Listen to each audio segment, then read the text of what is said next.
Bonjour à tous, c'est Nicolas Tesla. Aujourd'hui, je vais vous présenter les Cyberboutons 2. Ah, un nom un petit peu pompeux, je vous avoue. Il y a certains d'entre vous qui hésitent à acheter une Tesla parce qu'il manque un peu de boutons physiques de retour. Eh bien, j'ai peut-être la solution pour vous.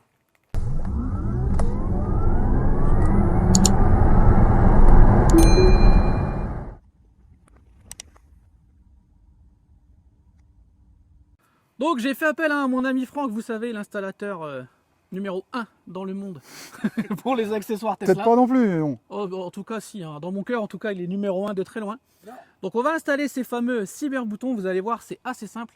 Donc, ce sont des boutons qui viennent s'installer sous l'écran. On vous en a déjà présenté un certain modèle, mais là, on est un cran au-dessus. Il y a plus de fonctions. L'intégration est un peu différente. Donc, vous allez voir, je vais tout de suite vous montrer ce qu'il y a dans le package et on fera l'installation juste après. Donc, mon partenaire Ancho m'a envoyé donc ces cyberboutons version 2. Ils ont été un petit peu améliorés, notamment parce que maintenant, ils sont compatibles à la fois pour les modèles 3 et Y ancienne génération, j'ai envie de dire, et aussi pour les modèles 3 Highland. On a juste un support différent. Donc vous avez vu, en fait c'est tout simple.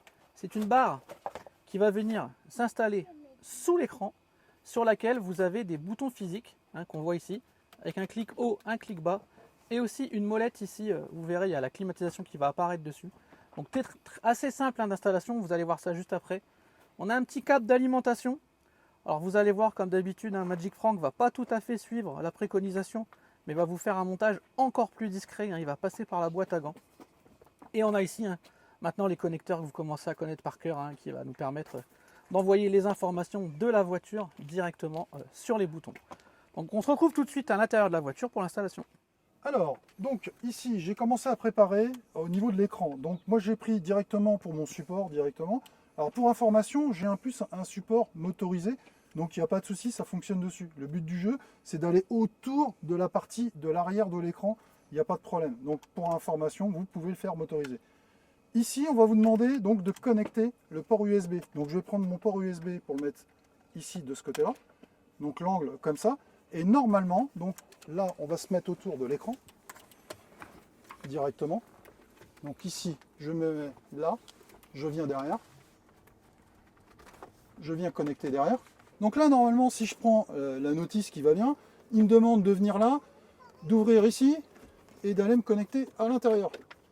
Autant dire que ça ne fait pas super propre. La petite solution que j'ai pour vous, c'est de venir. Donc comme c'est un câble plat, on peut venir ici se coincer là sur les bords. D'accord? Donc on n'aura que cette partie-là qui sera visible. Donc je vais venir en dessous, en dessous, en dessous, jusqu'à arriver dans la boîte à gants. L'idée c'est ça du coup. Et ici, donc comme vous avez vu, moi j'ai un support multifonction et dessus j'ai déjà un port USB. Donc directement je me branche dessus pour l'alimenter. Donc je vais faire comme ça. Là, je vais passer là. Donc en refermant, donc voilà, je vous le mets directement, je ferme. Et ici, je vais passer mon câble proprement à l'intérieur. Donc je peux utiliser le petit démon de garniture qui va avec pour le mettre dessus. Donc ça veut dire qu'une fois qu'il sera posé proprement, regardez, on n'aura que cette partie-là de visible, uniquement. Donc ça, c'est pour la partie juste alimentation. Pour ce qui est du CAN bus, comme d'habitude, voilà. Donc, deux alimes. Je viens ici, comme d'habitude. Je démonte mon joint. Ok. Ici, je démonte là. Voilà. Alors là, comme d'habitude, vous avez vu sur la mienne, il y a un peu de monde quand même. Ça ne change pas. Donc ici, je vais venir me brancher sur cette partie-là. Donc avec ce câble-là. Donc c'est la partie alimentation. Et de l'autre côté, vous avez normalement juste un petit câble bleu, un connecteur bleu. Donc qui est là. Donc moi, forcément, j'ai une petite triplette. Parce que tellement que j'en ai beaucoup. Voilà, j'ai une petite triplette en plus. Donc on viendra. Alors normalement, vous avez juste le petit connecteur bleu qui est là. Dessous. D'accord? Et je viens me connecter directement avec celui-là. Le mieux, c'est de le mettre en tête, parce que vous avez vu, il y a beaucoup plus de câbles que ce que j'ai là, moi.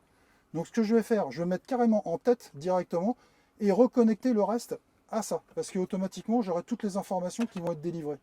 Par contre, si je fais l'inverse, il suffit que vous faites l'inverse et vous allez perdre d'autres informations qui ne vont pas aller dessus. Donc le mieux, c'est d'avoir ça en tête directement. Donc sur le connecteur bleu du véhicule. Et normalement, je dis, dès le départ, il est libre, normalement. Si vous n'avez pas installé d'autres choses complémentaires.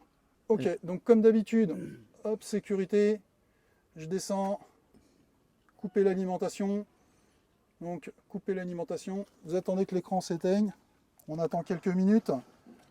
Donc là, on va couper pour la vidéo, mais automatiquement, et après, on peut enclencher.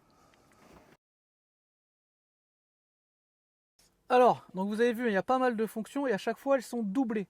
Et elles sont expliquées au niveau du petit bouton qui est quand même assez qualitatif, je trouve.